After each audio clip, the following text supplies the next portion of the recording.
asom one radio and TV stations. I would want to be Brenoa ewa Ghana ha. And omina asom ayade asom more. Now radio station and TV stations don't want one. Wamu ekutama jumadi and yade abramono. Aye, voter power. Yenu yanoma 94.1 eho Global FM eho. Sharp 106.9 watakrade. Instroma 92.1 Kankwanta. Broma FM eho jase kajinya me 107.7 ewa sampa. Nananum 92.5 ewa hafugoso. Wamu ekuremu ebi. Western Radio 100.3 ewa lembeleke FM. Ewa kpaza Ingrigi FM ewa bole. VC Radio nini TV wadu kono fi omu nyina Kasiebo no. Wamu ekuremu bi.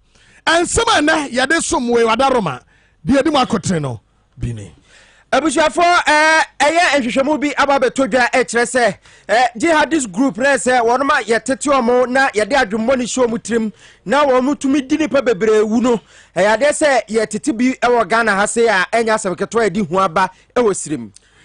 ya wuramu bi makwakodi koma ajajefo ye judge pani justice ani yobo ade afutu ade ama ajajefo ne lawyer fo se wom na subampa adi ewo adwuma omo ye ho Mampenyi dada John Dramani Mahama de atudwa ekire mo se ehwe aban yi se ne wosi bre na wote so sikasam ntoto enkoye no ni nyina eye sika wono tamye ede ko sponsor wo ma bato na eche ne nyafunyafu no enne de ahokire abaoman yi mu wawura John Dramani Mahama ede afutuo ede amedon kuma wamra se badwam ese wosre se ade bia de woyanie ebeba Ghana ha de wonsori nyinam pa na no memendana NPP for ekoboano ekoto aba eyi mpanyifo obedi wani mede akwa abato 2024 na wonoma ye awie emu nsem edoso pa dwomboadu walusu asabe ni tida so pa no yebekọ ndisi fo akacha ko biso omo se nti aba ni sei no womo dwen ho sen Tascom for president ahodo ya womo eye 291 akire se NPP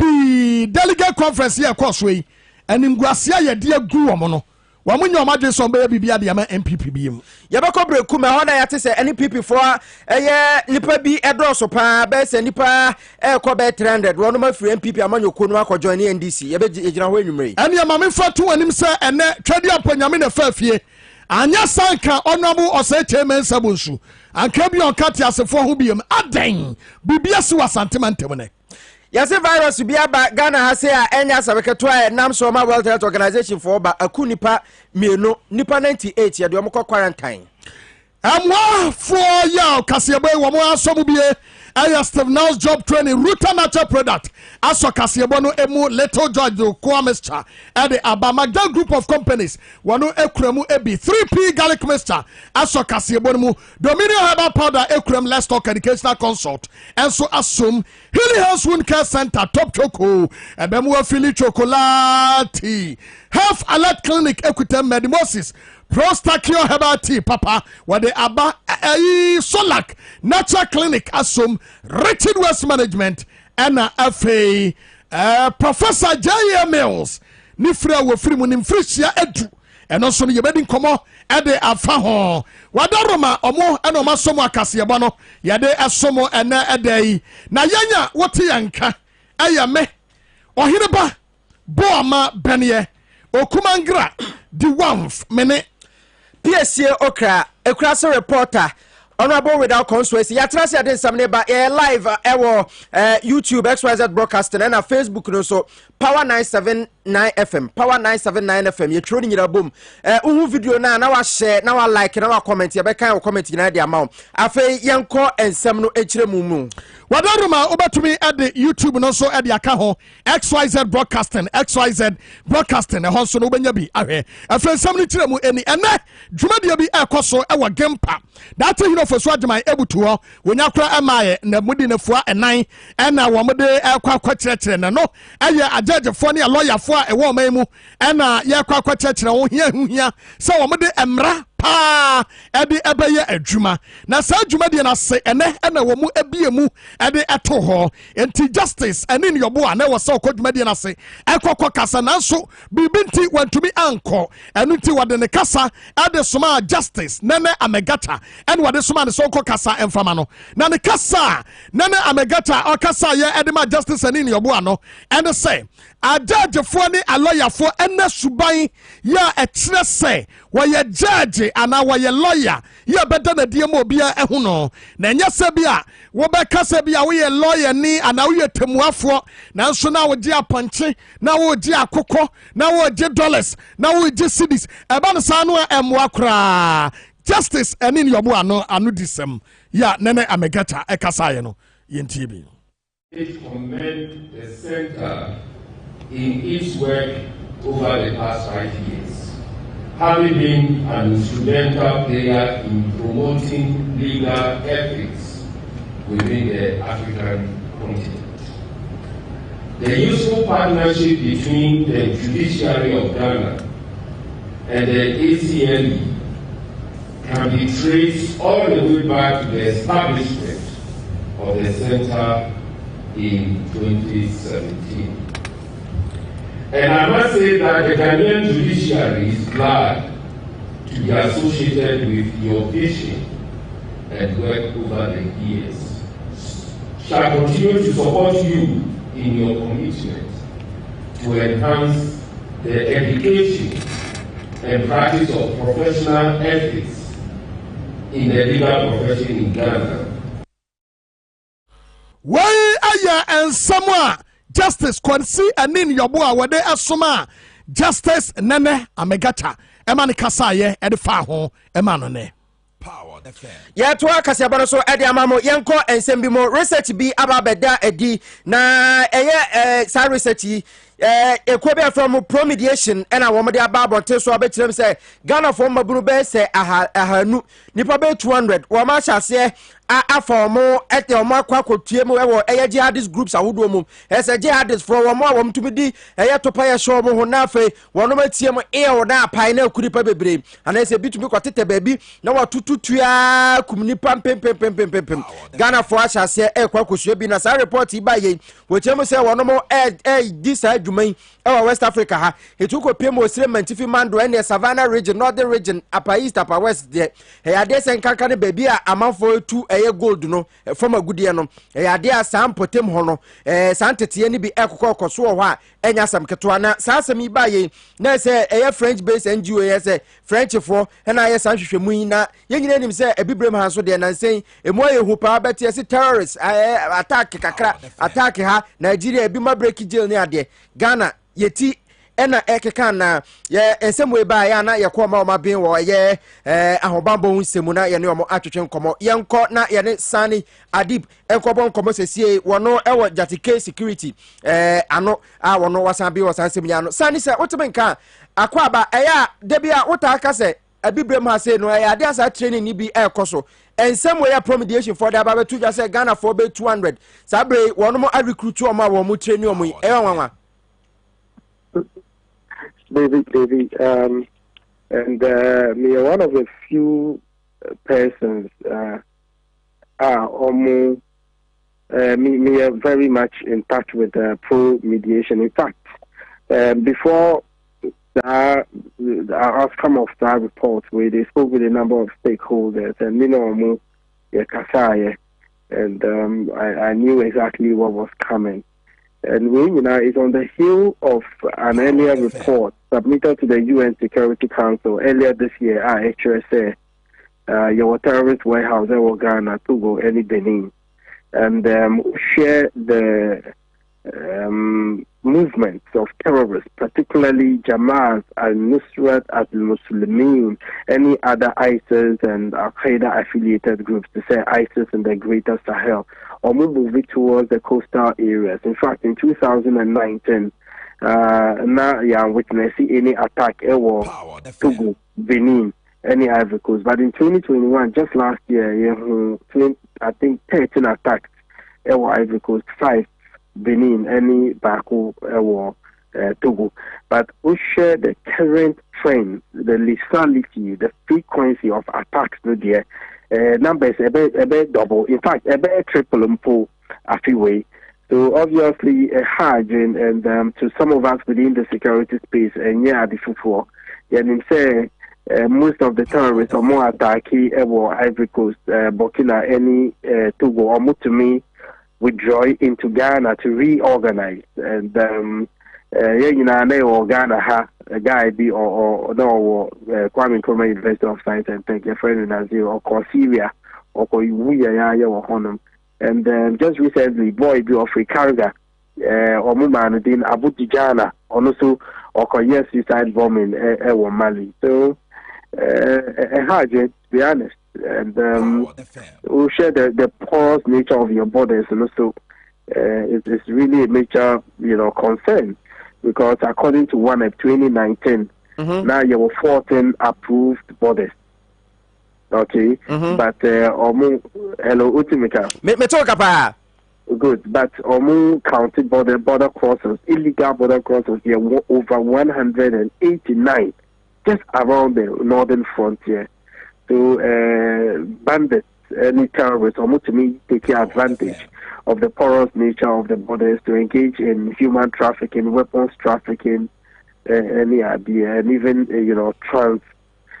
border crossing to reorganize. Okay, sir, in some way, walking a dia a year or how I work Ghana high in Nimdada, can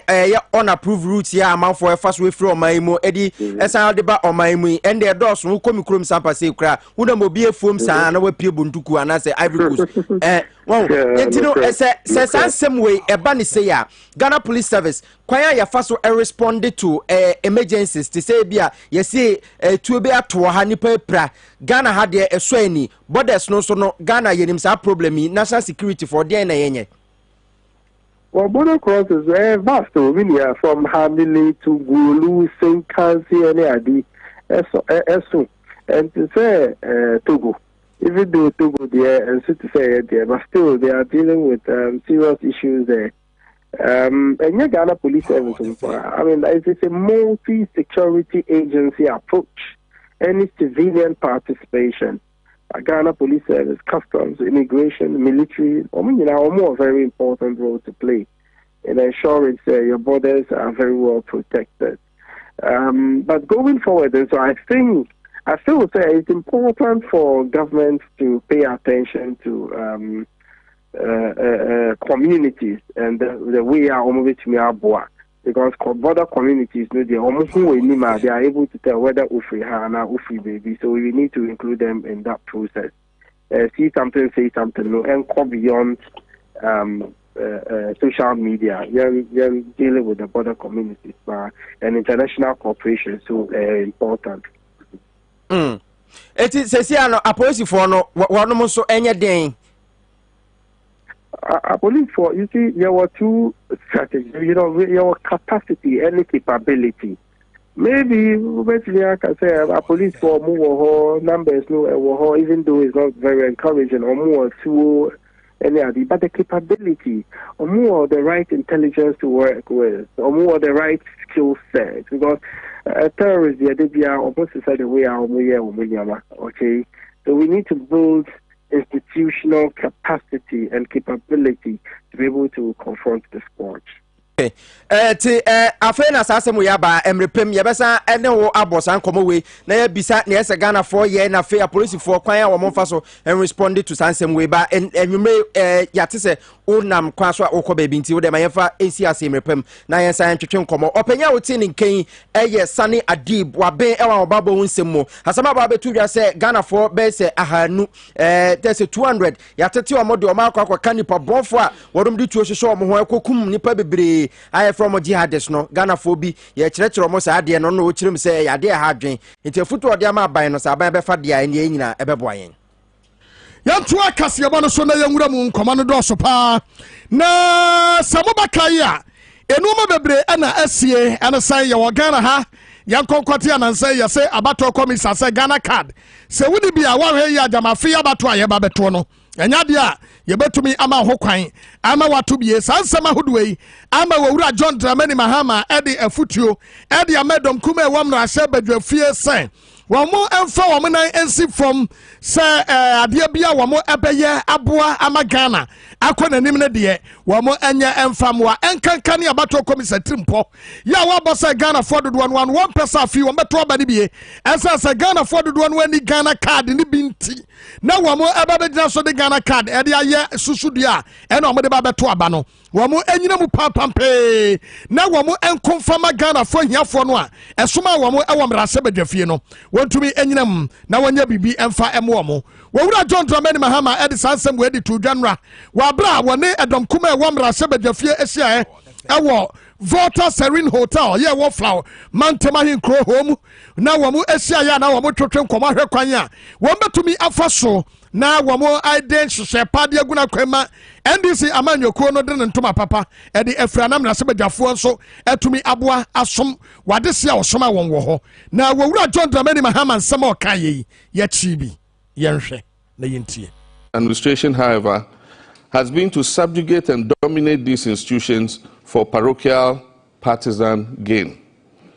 These institutions have thus become pliant tools for the furtherance of the political ends of the new patriotic party and President Nana Akufo-Addo. One such institution is the Electoral Commission, which instead of making it easier for our citizens to participate in the democratic processes such as elections, rather takes delight in making it more difficult for them to do so. They appear determined to ensure the disenfranchisement of sections of our population at all costs through misguided insistence on the use of Ghana card as the only source of identification for a Ghanaian voter. The Ghana card is a relatively new feature of our national life and has its merits in the scheme of things. At the moment, it's being brandished more as a political tool around which all manner of schemes are being fashioned towards elections. The haste on the part of the Electoral Commission to exclude all other means of identification is therefore clearly indecent and informed by ulterior objectives. Last week, you in the minority raised red flags over suspected attempts to compile a new register on the sole basis of the Ghana card. The Electoral Commission was quick to deny that it harbors any such intentions. Until the advent of the current leadership of the Commission, this denial would have ended the matter. Unfortunately, this Commission in its present form is known to have walked back on similar commitments in the recent past. And so we in the NDC will maintain eternal vigilance to ensure that no such thing happens. Wei ayansama yewra John Dramani Mahama wade etuda wabra woni ekuei ehyiae na wasa esemnuma wasa dwumade na se yewra John Dramani Mahama enso edi sembe tu bi akire mu se Nana Akufo-Addo aban ade se wabon pa na bon wabon no so no abro kakra wom ena abro na ya enyini na afu abenben se beye kakra no ebi so akohem na he akohem nyina ne se omanfo wo sika na se ekura omo na wonom de ye adwuma anka no ye nenso aban we afa ne nyina atra so abato aye kokoto ye na aban tam sika ena ode tia na fia sika nso de wanim se abato odura ye tam de makwabra ne se ofa koye ade we fa koma nkrofo we abosa na ya atra so ntia ba ne sa sika ne nko eti reckless expenditure no eno so sei no anyini a wa aban num adani bayi kakra a eno so ha aban no ti na nei sika sama to ape enam so ma ye ko IMF nei aban we ya wo ba na wo DNDC aban atem se wonom abon wonom tumi nya hwe na IMF nkwa na wonom ekono ne aban so gina IMF on de opa ache opa yetie okansam no bobrofum ne twi ena madane de amamo no yenkoti se no sika no. The economic hardship persists and is set to remain for an extended period. Amid this gloomy outlook, those responsible for the mess refuse to exhibit contrition and sobriety. And contrition means sadness. They should be sad for leading us into this. One of the key architects of the failed policies and mismanagement that have led to our economic downfall and suffering found it necessary a couple of days ago to put up a public display that verged on the ridiculous and comical. In a government where honor and responsibility are respected, probably the chair of the economic management team that has thrust us into this mess would have stepped down or been dismissed. In fact, the very idea that this government has requested for an IMF program would have been sufficient reason for him to go, in view of all the unenlightened propaganda he dabbled in against our IMF program in 2015. No amount of backpassing can wipe away the irrefutable fact that our present economic situation stems from reckless election-related expenditure, mismanagement, ineptitude, and lack of proper leadership. The highest form of irresponsibility is to shift responsibility to others, and irresponsible leaders are simply not worth the mandate of any people. What Ghana requires today is serious and focused leadership to reverse the trajectory of the economic collapse that we have been set on by this government. I would also repeat my call on President Akufo-Addo to take control of the situation and inject fresh, reflective, and dynamic thinking into the management of his administration and now more than ever that those Ghana man pagin na Akufo-Addo also ko transfer ko strategize ideas na say bi ni ho he said na akwakoye de atokodo nyina ye bompa ye ne ade achi na onya kakra na watafre ho saa na de ko mapayin John Mahama somebody two dwa chirim say o man economy nyenyenyenyenyen so won pese obaje atum eno no na wo chirim say e irresponsible leadership na amana banisa ya twa Kasiebo no so na Ghana Police Service Madaroma Money Power FM ni SYZ broadcasting money we case yana. I don't know say e what ten who know say ye de anyo I don't know. Well na de amu ye ebebo mu tiri so. What e ebebo mu tiri so pa Ghana Police Service. Ebebo mu tiri so say ba yo say ya bro. Ghana Police Service I invite media. Say kwasi fori ebeko. Enti wo mo awe hye kwasi fori well. Na radio stations amo afre ye no. Obi antie bi wamo afre Adom FM ne TV Angel FM ne TV Asase Radio Atenka TV ne FM Accra FM City News Daily Graphic Daily Guide Network GBC Radio UTV Ghana News Agency Ghanaian Times Ghana Web GTV GH1 Home Base Dry News Kantanka TV Metro TV Netu TV, Oman FM, Pan African TV, Peace FM, OK FM, NIT FM, The Statesman TV3, TV Africa, and The Finder, Omo Efromo, and no. Power FM, Anchor Hon, TV SYZ, Anchor Hon, Radio Gold, Anchor Hon, na Yebisao, Ahonto, and so Anchor Hon. Afraid newspaper, Daily Post, Anchor Hon. Herald enka ho ebeba mu nkrobum wate omurefie ebeba mu nkrobum wate Ghana Police ebeba mu nkrobum yeti krom ha ya ebeba mu nkrobum yeti krom ha na abokweku say one wonya fan a subamoni amodana subamoni amodana di wo krom ha no ya kan ho asem a na mobuafuo no ebeba mu nkrobum prosi adwuma ya nyijimu nyame ehumo mo wate nyame ehumo efia nkwa radio station mienu TV baako mo invite Radio Gold mo invite ahoto invite Power invite TV SYZ nyame ehumo mobo wate yanto Kasiebo so bra kwa NPP amanyokuo no ehia ye eto aba eyi mpanimfo mo na wo mo esusu se wo betumi ne wo mo aye adwuma ama jombo adualu so am wasuasuasu na ni kura ye tutu ato ne nsam ama jombo adu wada ho nyina no ada he fear delegate na kan no bi no afa ne kon ho te se raptor no ama jombo adu na ni ba ne ho so warusu na banga ono so arusu na sansa sema odu ayi asisi ye ya ne ya kan wasem ibi ena setters konfo abomode asoma nipa 291 eno no aye university fo no a wamo adom NPP amanyokuo no ena wamo anu difo no president no makuma ko 291 ena omo ko se abato no ye kwa akoto bi wamo koye kokoduru ya test konfo no etre se ya mfa wamo anka ho ema ye ka disrespect sabia yetietie ni panim pa no ekwanya NPP di wamo fa so ewo ho no no kura ni nyame anim ni na hwia so enti task com say wamo da NPP ase nyame nhyira NPP so wamo nkwa na nyina na emom obode hihye bi de aguna kwam ya efri na da ya ekono enya mwa se Tescom ebetumi agya NPP no maba bedan ni NDC na de tie ni wamo akyese various campuses no general meeting NPP omotwam number 2 NPP programs omotwam number 3 NPP elections omotwam number 4 handing over sawaso omoye no wamotwam wamonye until further notice ɛneɛ tescom foɔ na ɔmboa fo yi di a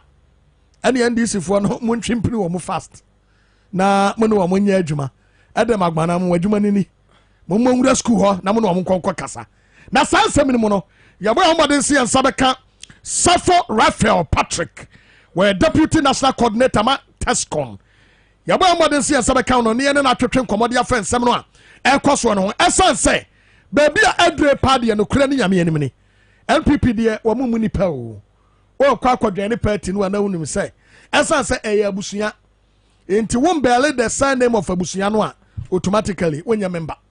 nti sɛ mu ni mu a tescom foɔ no ɛne yɛde ato mu no abusua bɛn no no ɛno no yɛ dankwa busia tombo dabi sɛ mpo deɛ sɛ din na ɛyɛ akufo ado Hufuriata. So said the Ababe Chebi of but Asante region, Asante Mai, I take over the party. Oh yes. Oh yes. I want to take over the party. JFK Asante. Stephen Timi Asante. And I feel an B Asante. So me tre. Oh, Dr. Gamana, Dr. China so Asante. Sir, me semi uramuna maka. Asante for the one way woman PSC. And I did and one am abono Asante Asante ne woman. Kejim for Easton and I'm Kejim for Easton. Now what share Wamu a woman on Ukraine meaning Salah Mustafa so I'm sure no so Asante Kremu. And Ukraine meaning pertinent. Asante. Oh, na sa test confirm sanka o hin ka test koyin nkomba yi eja kakra o mo chiche yi test konni uje university scholarship abantua anti ka ba 500 kakra ana wo be konni bi okura 1005 bia wo betumi da ye obibi na amane sa no ena yenko ahoma no so ena ye ne NDC for enko twetwe enkobo eno so anye yi na etie nie John Frimpo Kodua I'm very saying Abranti Justin Frimpo Kodua JFK na amafo ede ebone mrane wono ena wotumi yi John Buadu ena asia konwa ana afa John Buadu chese neti kohwi wo se ekim ena na no be ma pa nya sekotone ne ayeko ena wa woro ne mpaboa ena ne nasisi foma ni nese chese enibraba na Justin Kodua ena wo kirem so wo hwe sene na Asante for ta na china no na boa no ema party no wonum tumi to ema no na womo kwa nyina ukuma pepa pembeba no na ye slogan no etu hwese na bi wi ni ye na hwese ni eye Dr. Dwamena enso ko wi ni eye treasurer on na ye Dr. China no na afa wo hwese ni eyi Stephen Timsu wi ni ye da na ese Asante fo age omo party ya no eti na ese woni akoma efefo na kasa na odinsam no tu bia sa Asante matem de womo ma no support eno anso na man wi ni ye yenkotie ni mra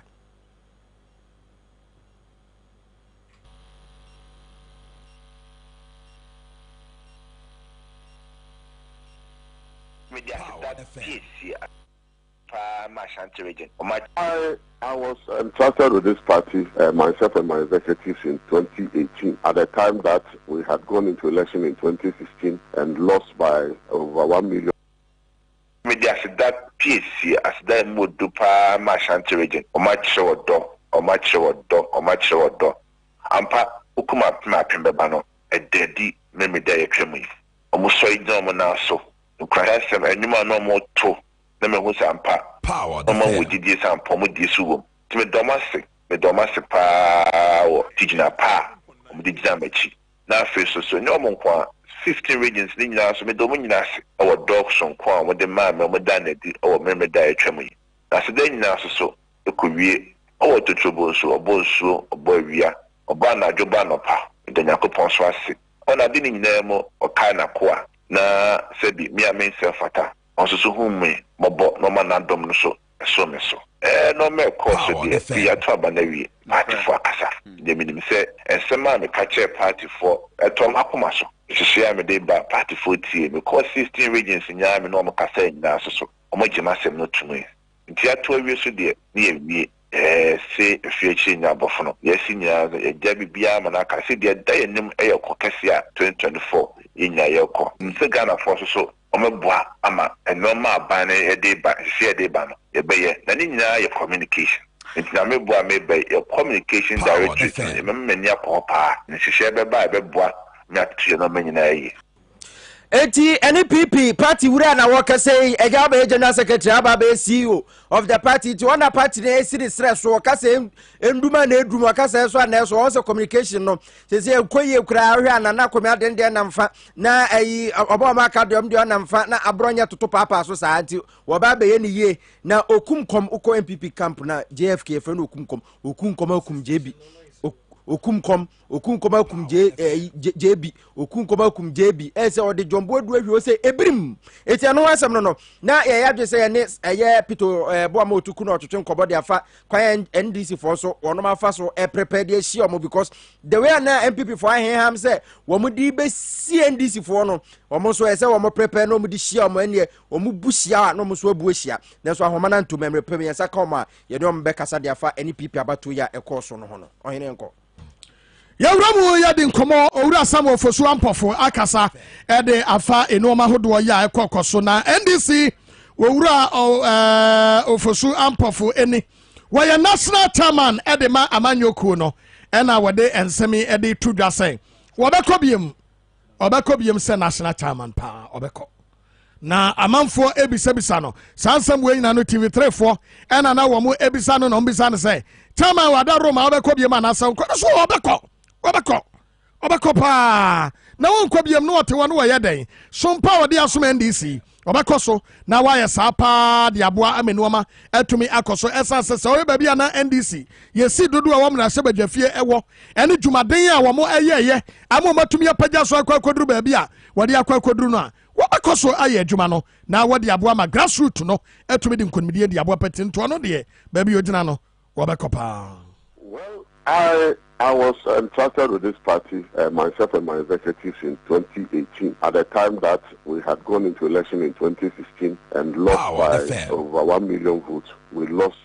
more than 53 seats in parliament, and then we worked very, very hard within that short period from 2018 November to 2020 December, and improved our votes by about 2 million votes. We were able to increase our parliamentary seat from 106 to 137. For the first time under my leadership, we have had a hung parliament, and for the first time in the history of our under the first Republican Democratic dispensation, we have gotten a Speaker of Parliament from our side and from an opposition party, which is not a government party. And so there's a lot that we can pride ourselves of. There's a lot that we brought total unity in the party. There is cohesion in the party. So we are all set of our reorganization, and we believe that with God on our side, we are going to work very, very hard to clinch a very sounding victory come 2024. So I believe that under my administration, we performed very well. We've taken the party from one level to a higher level, and given the experiences that we've had and the various research that we have done after the 2020 election, we have not slept. We are working towards such a monumental victory that we will not resort to going to the Supreme Court. And so everything is being done strategically to reposition the party and ensure that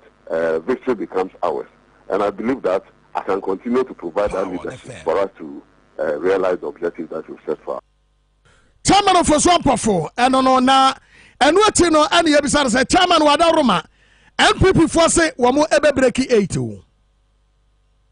Not at all, because they have no age to break. Already, they have broken all their promises in the 8 years that Ghana has given them. They brought misery and hardship, economic mismanagement, and excruciating hardship onto the Ghanaian society. And for that matter, I believe that what they did yesterday was just a mere exercise to satisfy the constitution of the party. That will have no effect on us at all as far as the 2024 elections is concerned. If you had observed, even from the MPP themselves, we have seen MPP attending congresses, the euphoria, the joy, the solidarity, and the mere, support that they and goodwill that they enjoy from Ghanaians and their party as a whole. This exercise happened, and you pass through the street of Accra, and it appears that nothing was happening in the country. So for us, it was for them to satisfy the constitutional requirements by their party. But as far as the fortunes of the MPP is concerned in the 2024 election, we believe that the NDC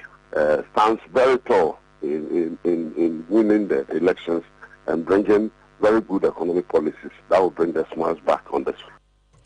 Well, summer chairman of Sampa for Wakaye, Yadana se papa, Yana Sonia Fasade Modro Farmer Health Alert Clinic, Sawaso Kasiebo, Emma, Ebrano, Yaden Kra, you crown Edebrel. Will be a Yadia Edochrono, will be an idea menstrual pains, chronic diabetes, chronic hypertension, stroke, we are Jumaka Kranwa bread, typhoid, bad cholesterol, gonorrhea, syphilis, ulcer, prostate issues, burning sensation. When I say kwasi so show when I'm to trio sciatica bi oto asentini twetwe we a wohwe enya ye woda na dwo ntumi na wani go so saa na de a chance of adwen so boa enya adwen bi yare wada Roma ko Health Alert Clinic na won saw yade ma hoto emra omu scan wo ye massage and physio and omu ye lab services so ho wo ye adwuma adwada kosi memeneda wo mu onkrabata no miensa e wo Ghana ha ashaman one Queen's Hotel no and edi anim shape wo amana created for eden Medina Post Office and so was the first Atlantic Bank no achi and a kaswa Crispo City Johnson Obolo Estate was a Concord filling station no achi offer number your joso 0242 518893 0242 518893 Health Alert Clinic was let's go haba yenyina so enye enkrato atawni emra we put the back welcome MPP NDC for asem ya